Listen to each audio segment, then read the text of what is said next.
তিন নাম্বার, আমানতের খেয়ানত করা। আমানতের খেয়ানত করা। আপনার কাছে আপনার সন্তান 1 লক্ষ টাকা আমানত দিছে, কথা বলেন, সে বিদেশ থেকে আসছে, আশা করে বলছে বাবা আপনি 1 লক্ষ টাকা রাখেন, 1 লক্ষ টাকা রাখেন, মা এই 1 লক্ষ টাকা আপনার কাছে রাখেন, এটা আমি আপনার সময় লাগবে আমি দিব। বাবা মা সন্তানের বাপ জিজ্ঞেস করা লাগে নাকি? না জিজ্ঞেস করে আপনি কি করছেন? কথা বলেন, খরচ করে ফেলছে। আমানতের খেয়ানত,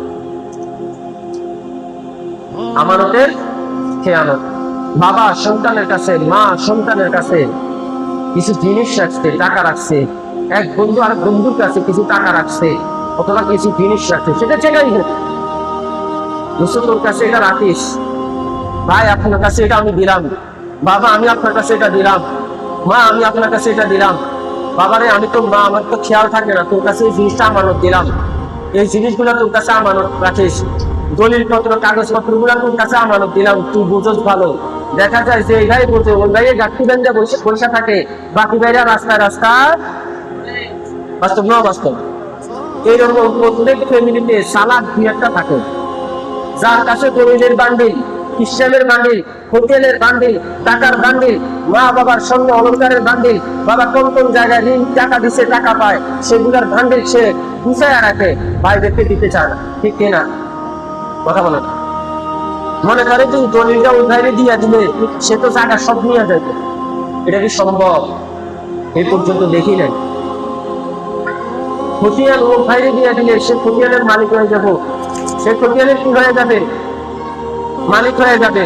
অথচ আমানত দিচ্ছে, আপনি বোঝেন ভালো, সব ভাইদেরকে এগুলো সুন্দরভাবে বুঝাইয়া দিলেন, আপনার কাছে এটা আমানত রাখছে, আপনি মালিক হয়ে যাচ্ছে। এই আমানতের কি করা? খেয়ানত করা। সন্তান টাকা দিছে, তাকে জিজ্ঞেস করে আপনি টাকা বলতে হবে। মা বাবা আপনার কাছে টাকা দিছে, এই আমানতের টাকা আপনি তাকে জিজ্ঞেস করে, মা বাবাকে জিজ্ঞেস করে খরচ করতে হবে। স্ত্রীর কাছে আমানত দিছে, আপনি স্ত্রীর এটাকে রক্ষা করতে হবে, স্বামীকে জিজ্ঞেস করে আপনি সেটা কি করতে হবে? খরচ করতে হবে। আবার স্ত্রী তার কাবিনের টাকা আপনার কাছে আমানত দিছে, ওই টাকা আপনি তাকে জিজ্ঞেস করে খরচ করতে হবে। কথা বলে নেন, অধিকার খাটাইয়া কখনো এই সমস্ত জিনিস গ্রহণ করবেন না, এটা আমানতের খেয়ানত। এক বন্ধু আর বন্ধুকে জিনিস দিছে, এই জিনিসগুলো আপনি আমানত হিসাবে রেখে দিতে হবে। কথা কি বুঝাইতে পারছি?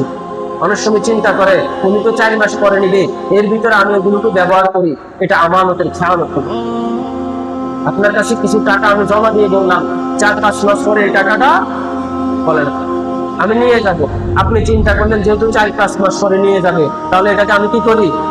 এখন কাজে লাগাই, পরবর্তীতে নিলে ছেড়ে দেবো, এটা আপনার জন্য জায়েজ নাই। তাকে আপনার জিজ্ঞেস করতে হবে, ভাই আপনি তো এটা আমানত দিচ্ছেন, কিন্তু আমি এটা ভাঙতে পারবো কিনা, খরচ করতে পারবো কিনা? আপনি 4 মাস পরে নেবেন, আমি আপনাকে 4 মাস পরে দিয়ে দেবো। সেই যদি অনুমতি দেয় তাহলে খরচ করতে পারবেন, না হলে যেমনি নিচে এমনি রেখে দিতে হবে। এই আমানতের কি করা? খেয়াল করা 3 নাম্বার।